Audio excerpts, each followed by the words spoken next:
Tuck's waiting on his food. Good morning, everyone. Hi. Yep, go on up, bud. Oh, I might have to help you up, but go on up. Come here, Tux. Come here, Tux. Morris? Is Morris coming? I'll help Tux as soon as I set down the other bowl. Hi. Come here. Hi. Goodness. We've had a little bit of rain overnight, and this morning the driveway and the boardwalk are barely wet, but the heavier rain is coming later in the day. I guess the chickens are happy about it. Yeah, it's just a nice, light, calm rain right now. You can kind of see where we spread the mulch out there. Most of the green is green that's good. Still needs a little more touch up, but not today. Not today. We're gonna go work out here in a few minutes. Hey Gray, good morning. How are you? That's my good girl. Hi. Hi. Hello. Hello. Hi, here you go. There you go. So we're on the street behind us. This is the house at the end of the cul-de-sac, and we can definitely see this house very clearly from the trail yesterday. They basically looking down on the trail now. They got a little wood in between them and the trail, but they can definitely see the trail. So the only safety feature I have turned off in Ruby on my profile is if it thinks I've departed the lane, it's allowed to warn me, but it's not allowed to actually move the car for me, because it was really unnerving when I'm driving down the road, and sometimes, you know, you're all by yourself, you're in a parking lot or something, you just don't care about being that precise, and the car would get upset about it. Right, I agree. But I saw you made a comment on X this morning that I thought might be worthwhile sharing with folks. Right, there was a short video, about 12 seconds, where a Tesla posted the video of somebody, they reposted a video someone posted. We've all probably seen it if we're on X. Right, and it basically was at night, dark, on a multi-lane road, not an interstate, but a multi-lane city street, very dark, and the car swerved and missed what was a pedestrian, but I think they were pushing a bicycle or a baby carriage. In fact, it reminded me of that thing that happened out in Phoenix with Waymo or something. It looked like that scenario, and the only real difference in the scenario, the road was even bigger. Instead of just being a 2-lane road, this was a 4-lane type road. Anyway, my point being, Tesla said, you know, this is why we need autonomy. And then somebody that I follow and talk, we go back and forth this. I said, he said, well, you know, auto braking you don't need autonomy. Auto braking will handle that. And I basically said, well, I don't know about that, because I've been in with FSD for years now, and I've done these phantom braking events where I don't know what's going on, and all of a sudden the car does something. Almost every time I've done overrode the car. In other words, I don't usually, the car does something and I take 5 or 10 seconds to figure out, well, is that the right thing? It's usually I'm reacting immediately with what I see, and I wouldn't have saw this person then. The car was reacting because it saw the person. I don't know, the headlights picked up on it. I'm just simply saying, if you can override the automatic braking, I don't know that automatic braking is worthwhile. I myself am probably going to mess up and take control away from an automatic braking event. So the car has to be fully autonomous, and if it says I need to brake, you, the driver, don't get to do anything. Right.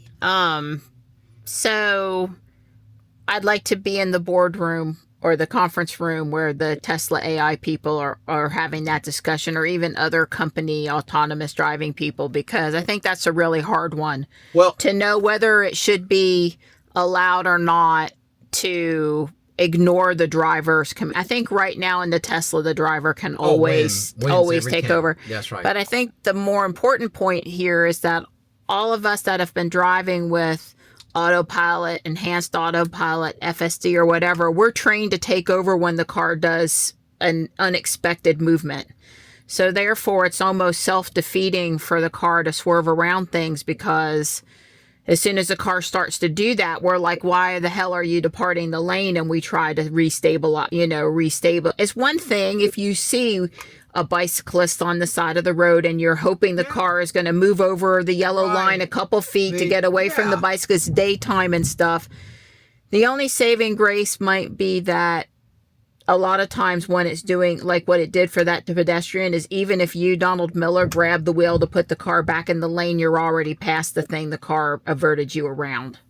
It's possible. It's possible that it all happens so fast that by the time you know, the car is doing something, but you don't know why it's doing it. The whole problem is you don't know why it's doing it. Now, if the car would just say, avoiding pedestrian, if it would just speak to you and tell you, pedestrian up ahead, or some indication to you that you would know why the car was doing that, then you would be more likely to allow the car to do its thing.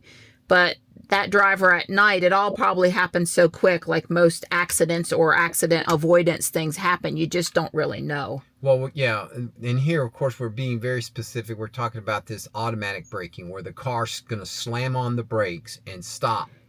The Tesla steered around the thing. I don't know if it could have stopped in time or not. It may have or may not have. But there are several things. This is the classic problem that everybody who's been anti level 3 driving, where the car gets to drive most of the time, but then there are situations where the car says take over, and everybody says that that's the most dangerous type of thing, because the person is off looking at their phone, they're doing something else, totally oblivious to what's going on, and then all of a sudden, instantly, the car wants you to take over. You as a human being cannot snap in and make the 100% correct decision every time. You're going to make a decision, and it's probably going to be the wrong one. So this is just the variation on that. I felt the one thing I felt was very affirmative the car should have done is, if the car thought there was something out there, it should have turned the brights on. It should have done something to throw some light on that situation. We've got all this adapted things. The reason they want LED brake lights instead of incandescent brake lights is that they've proven that 100th of a millisecond or 100th of a second or 200ths of a second that it takes the incandescent bulb to light up actually is like a half a car length, and the number of rear end collisions have been saved because LED lights give you another 100 milliseconds, another 10 milliseconds, very small, brief, a blink of an eye, a time. And that blink of an eye is about a half of a car length when you're doing 60 miles an hour. And that half of a car length is the difference between running into the back of the car that you were too close to and not. Same thing with this situation. The LED headlights, the car infrared should have been seeing something out there, some heat signature, threw some light on it, and maybe beeped or something so that you as the driver would have saw it, because I don't think the driver saw it anywhere time enough for them to react and do anything positive. I mean, maybe they could have just slammed on the brakes. I don't know, but I think they never really, because like I said, I saw the video and I couldn't absolutely say what it was. It was definitely a person. I think they weren't just walking though. It looked like it was a grocery cart or something. It's hard to tell. Right. Well, Tesla, the reason why they reposted it says this is why we need autonomous driving. And I think most of us think we need autonomous driving now because when we get old, Dawn and I, when we get old, we were looking for the car to allow us to stay mobile in a vehicle to go where we want to go for a longer period of time. There's lots of different reasons, but certainly being able to avoid collisions humans can't detect is one of the reasons why autonomy is a good thing. So right, and in this particular case, I'm kind of got off. Would autonomy, automatic braking been enough? And I'm just simply saying I am not sure that automatic braking would have saved that person's life. Right, the car needed to move out of the way of the thing, not just try to slam on the brakes. Right, and if of course if automatic braking, even if the driver can't take control, if automatic braking would have ended up hitting that person, then the next step is somebody would say, well, automatic braking needs to be detected further away, or it needs to drive slower. In other words, now it's just going to snowball that thought process that automatic braking is enough. In other words, autonomous driving is AI doing the driving. Automatic braking is just a better human. It's all analog. It's all the ramifications. We wouldn't have accidents now if everybody would pay attention, not drive faster than the speed limit, and all these things would go along just fine.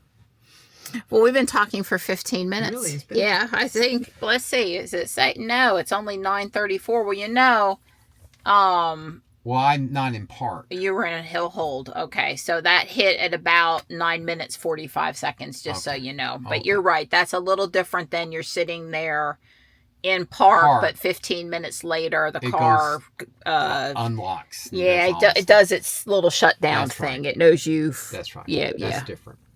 Yeah, I guess you and I both disagreed with the Tesla evangelist while still respecting his opinion. Yeah. I just leave it there. Yeah. Well, the hour of torture or beneficial exercise, whichever the case may be, is over. Yay! Some of you will remember that I've built the little robot and the rocket ship, but I'm also going to build the doggy, so that's what's up next. So this symbol here means dump out bags 1, 3, and 4. I gotta open that too. It's not going to go in order. Usually in the creator 3-in-1s, the main one will be more in order in the instructions, but the others will just be some subset of the parts and, dump and go. And here's, parts I had left over from doing the robot and the spaceship. So definitely the tracks are going to be left over. The doggy doesn't have any tracks. There's the doggy. It's very cute. If you push in here on the front, he lights up because there was a light brick in this kit. So it's very cute. These were the parts from the other 2 builds because, I've done 3 boxes of this now. These are the parts left over from this build.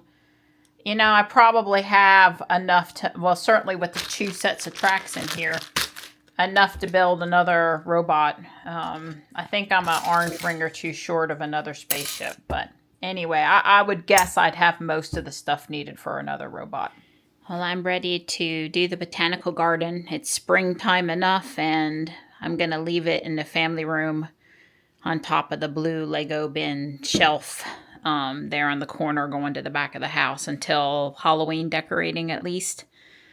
So I want to get it up so I can enjoy it for that long. It's 2 32 by 32 base plates, which means it's 64 wide and 32 deep. And I am going to put it on a Mills plate because it's a substantial build. So it has some weight and it's easier to move. So I'm going to pull out the 2 base plates that came with it. And then I'm going to build the Mills plate. Well, the Mills plate is built and I've pulled out bags 1, 2, and 3. There's 29 bags total, I'm pretty sure.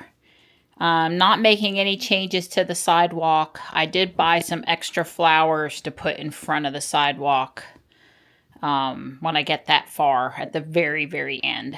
So I'm probably going to do these 3 bags tonight. I'm not going to do more than those bags. It's 20 till 5.